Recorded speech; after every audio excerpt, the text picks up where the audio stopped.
الشيطان الرجيم. Dari segi rakaat, Nabi SAW memberikan kelapangan. Dalam hadis riwayat Imam Muslim yang sanadnya tersambung kepada Ibnu Umar radhiyallahu taala anhuma dari Nabi SAW, ada isyarat yang sangat memudahkan, sangat ringan ketika Nabi mengatakan salatul laili mathna mathna wa idza khasya ahadakumul fajra falyutir rak'atan wahidah. Salat malam itu setidaknya tunaikan sedikitnya 2 rakaat. Setelah itu silahkan 2 rakaat ya. Jika pun mendekat kepada fajar, Anda khawatir fajar segera tiba, maka segera tutup dengan witir 1 rakaat. Ya, artinya dari segi batas minimal 2 rakaat, witir 1 rakaat. Tapi kalau Anda punya kenyamanan, silahkan tambah 2 lagi, kan? Ada yang ketika dia tambah, ditutup dengan witir 1 misalnya, jumlahnya ada yang 11. Ada yang dia tambah lagi, tutup dengan witir 1, ada yang 23. Ya, bahkan ada yang lebih daripada itu, silahkan senikmatnya, senyamannya.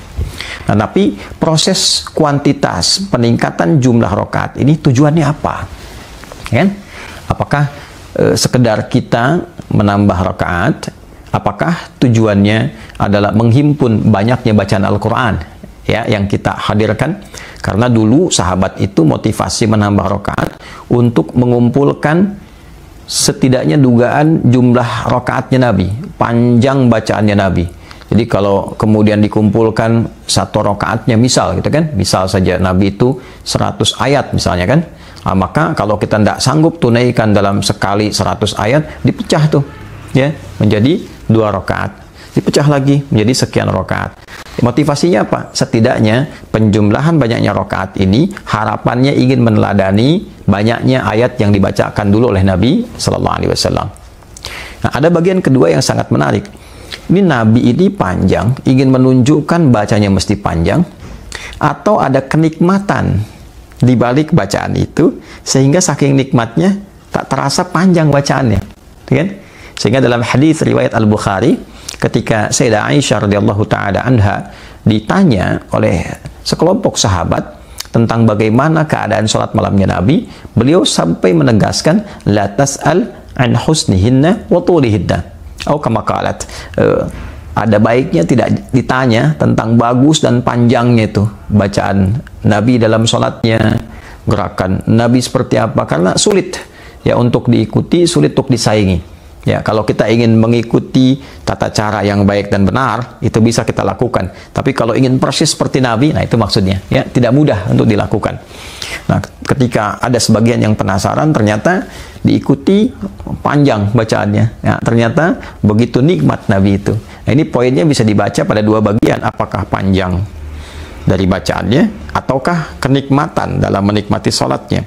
Maka bagi yang melihat dan bahkan ingin menggabungkan keduanya itu, ya mulai berpikir, oh kalau Nabi tadi seperti simulasinya misalnya 100 ayat, saya tidak sanggup, saya sanggupnya 20 ayat.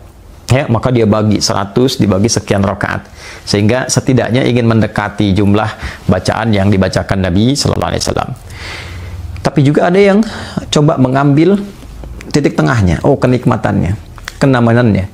Ya, begitu merasakan kenyamanan dalam menunaikan sholat, faqra'u ma tayassara minal Qur'an, silahkan baca, kata Allah di surat Al-Muzammil itu, di ayat ke-20, silahkan baca yang menurut engkau ringan, ya kan? Tapi nyaman kau bacakan.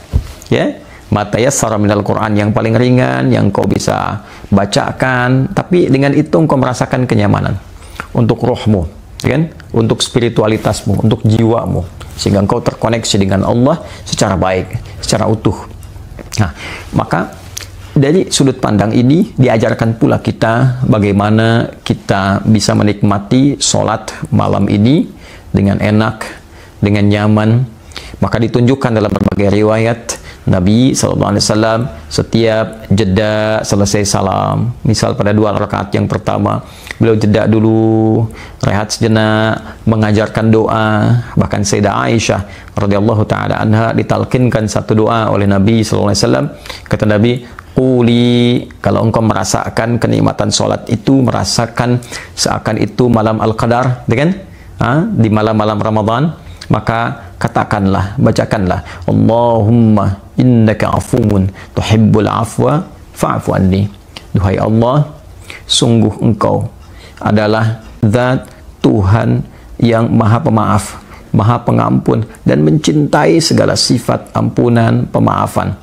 Maka dengan kemuliaan sifat ini, aku mohon ampuni dosaku, maafkan kesalahanku. Ya, itu jeda di antara sholat-sholat yang kita tunaikan itu. Nah, sehingga di situ ada jeda rehat, di situ ada jeda untuk menenangkan kepada jiwa, memberikan kedalaman kepada roh sehingga merasakan tenang, nyaman. Yang dalam bahasa Arab itu disebut prosesnya dengan nama tarwihah. Ya, rawwaha yurawwihu tarwihah. Rawwaha memberikan ketenangan kepada roh, kepada jiwa. Ya, proses memberikan satu kenyamanan, ketenangan, kedamaian kepada roh. Ya kan? Keadaannya disebut dengan tarwihah. Ya, jamaknya disebut dengan tarawih. Nah, inilah yang menjadikan sholat ini kenapa disebut dengan tarawih, karena sholat ini ditunaikan dengan tenang, dengan nyaman, sehingga memberikan dampak yang lega, yang baik kepada jiwa. Ya, kenapa dipopulerkan dengan istilah tarawih? Karena ulama ingin memberikan satu penekanan yang kuat bahwa standar baiknya sholat ini ditunaikan bukan sekedar panjang bacaannya atau cepat dibacakannya, tapi bagaimana sholat ini memberikan pengaruh yang sangat kuat kepada jiwa, sehingga jiwa kita merasakan tenang, jiwa kita merasakan damai. Nah, jadi ciri pertama seseorang yang berhasil tarawihnya adalah orang yang mendapati ketenangan dalam jiwanya, mendapati kenyamanan dalam hatinya dengan menunaikan sholat ini. Dia sebelum sholat perasaannya biasa atau ada yang gelisah. Setelah sholat jadi lebih tenang, jadi lebih enak, lebih terkoneksi dengan Allah Subhanahu wa Ta'ala, lebih merasa memiliki Tuhan, ya, lebih damai, menghadirkan perasaan dalam jiwanya. Itulah tarawih. Itulah tarawih. Jadi setiap jeda kita rehat itu bukan sekedar kita duduk, tapi kita sekaligus memberikan suatu stimulus kepada jiwa untuk mendapatkan kenyamanan, ketenangan. Setiap bacaan kita rasakan, setiap sujud kita pasrahkan, sehingga ketika menunaikan salam, Assalamualaikum warahmatullahi, Assalamualaikum warahmatullahi, hati kita sudah merasakan ketenangan yang berbeda. Nah, ini poin pertamanya, kan? Yang kedua, ini yang cukup menarik adalah setelah salat ditunaikan, terjadi perubahan pada diri kita. Rasa ingin lebih terkoneksi dengan Allah, meningkat ibadah, merasakan lebih damai, tenang, yang dengan kedamaian dan ketenangan itu, keinginan menjadi pribadi yang lebih baik dan meninggalkan sesuatu yang tidak baik, itu lebih kuat. Nah, inilah yang dimaksud sholat tarawih ini berpotensi menggugurkan dosa-dosa yang pernah kita kerjakan dalam hidup. Sadaqallahul Azim.